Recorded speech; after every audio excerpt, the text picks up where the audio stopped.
Hello friends, Mamun's কিচেনে তোমাদের সকলকে স্বাগত। আজ আমি হাজির হয়েছি ভীষণই মুখরোচক একটি বড়া বা পকোড়ার রেসিপি নিয়ে। আমার আজকের রেসিপি কুমড়ো ফুলের বড়া বা পকোড়াও বলতে পারো। এইভাবে একবার কুমড়ো ফুলের বড়া বানিয়ে দেখতে পারো, গরম চায়ের সাথে হোক বা গরম ভাতের সাথে, অসাধারণ লাগে খেতে। তাহলে চলো বেশি দেরি না করে আজকের রেসিপি তোমাদের সাথে শেয়ার করি। তো দেখো, কুমড়ো ফুলের পকোড়ার জন্য বা বড়ার জন্য আমি এখানে কয়েকটা কুমড়োর ফুল নিয়ে নিয়েছি, ভালো করে ধুয়ে নিয়েছি। এখন এই যে সুরগুলো দেখছো সবুজ সবুজ, এইগুলোকে প্রথমে বেছে ফেলে দিতে হবে।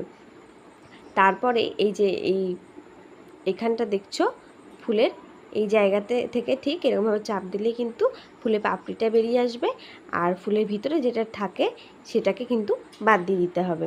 এই যে এরকমভাবে আমি বাদ দিয়ে দিলাম। এই যে দেখো, দেখতেই পাচ্ছ, এই যে এরকমভাবে বেছে এগুলোকে বাদ দিয়ে দিতে হবে। ব্যাস, তাহলেই আমাদের একটা ফুল কিন্তু এই পকোড়ার জন্য একদম রেডি। এইরকমভাবেই আমি প্রত্যেকটাকে রেডি করে নিয়েছি। এই যে দেখো, এইবার আমি একটা ব্যাটার তৈরি করে নেব। তো একটা বাটির মধ্যে নিয়ে নিয়েছি আমি 3 চামচ মতো বেসন।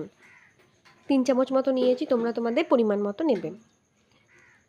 তারপরেই আমি এর মধ্যে নিয়েছি 1.5 চামচ মতো চালের গুঁড়ো। চালের গুঁড়োটা দেওয়ার কারণ হলো একটু এটা মুচমুচে হবে, খেতে বেশ ভালো লাগবে। তারপরে আমি এর মধ্যে দিয়েছি পরিমাণ মতো লবণ আর হলুদ গুঁড়ো, আর দিয়েছি সামান্য কালো জিরে। এই বড়াগুলোর মধ্যে কিন্তু কালো জিরের ফ্লেভারটা খুব ভালো লাগে। এইবার সমস্ত উপকরণগুলোকে প্রথমে শুকনো উপকরণগুলো আর কি একসাথে ভালো করে মিশিয়ে নেব।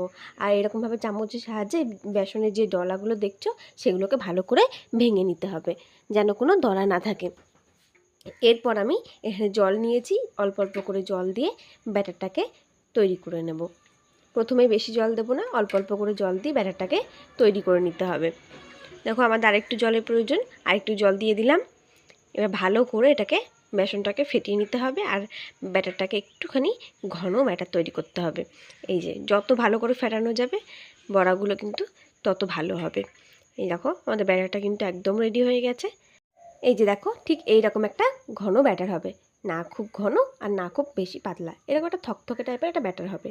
অন্যদিকে দেখো, আমি ওভেনে একটা কড়াই গরম হতে বসিয়ে দিয়েছিলাম।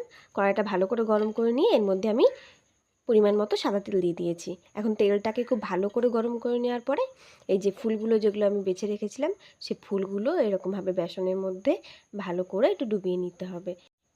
একটু এপাশ ওপাশ করে ভালো করে ডুবিয়ে নিলেই একটু এরকমভাবে করে নিতে হবে। ব্যাস, তারপরেই গরম তেলের মধ্যে কুমড়ো ফুলগুলোকে ছেড়ে দিতে হবে।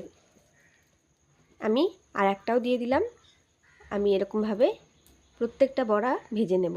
আর এইরকম দেখো, মাঝখান থেকে একটুখানি তেল খুন্তির সাহায্যে এরকম উপর দিয়ে ছিটিয়ে দিলে উপরটা খুব সুন্দর মচমচে হয়, আর খেতেও কিন্তু খুব ভালো লাগে। দেখো, আমাদের এক পাশ ভাজা হয়ে গিয়েছে। এখন আমি এই বড়াগুলোকে উল্টে দিলাম। এই যে দেখো, ওই পাশটাও কি সুন্দর লাল করে ভাজা হয়েছে। এখন এই দিকটাকেও আমি একটু খুব সুন্দর করে লাল লাল করে ভেজে নেব। আর আমি একটুখানি পকোড়া বা বড়াগুলো একটু কড়া করে ভাজাই বেশি পছন্দ করি, তবে তোমরা যেরকমভাবে ভাজা পছন্দ করো তোমরা সেরকমভাবেই ভেজে নিতে পারো। এই দেখো, আমাদের ভাজা হয়ে গেছে, একটা কুমড়ো ফুলের বড়া আমাদের রেডি। এবার এটাকে আমি তুলে নিলাম একটা প্লেটের মধ্যে। এই রকমভাবেই আমি বাকিগুলোও তেলের মধ্যে দিয়ে দিয়েছি। দেখো, এখন এগুলোকেও আমি উল্টে নিচ্ছি। এই যে দেখো, উল্টে নিলাম।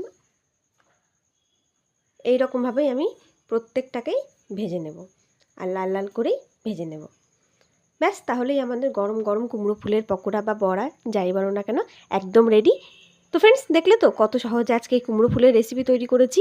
এইরকমভাবে তোমরা একদিন অবশ্যই ট্রাই করে দেখতে পারো। আর কারা কারা এরকমভাবে তৈরি করো আমাকে কমেন্ট করে জানিও। আশা করছি তোমাদের অনেক অনেক ভালো লাগলো আজকের রেসিপি। ভালো লাগলে লাইক কমেন্ট শেয়ার করে দিও, আর যারা এখনও আমার চ্যানেলটিকে সাবস্ক্রাইব করোনি প্লিজ চ্যানেলটিকে সাবস্ক্রাইব করে দিও। আজকের মতো এই পর্যন্তই, দেখা হচ্ছে নতুন কোনো দিন নতুন কোনো রেসিপি নিয়ে। ততদিনের জন্য তোমরা সুস্থ থেকো, ভালো থেকো, ধন্যবাদ।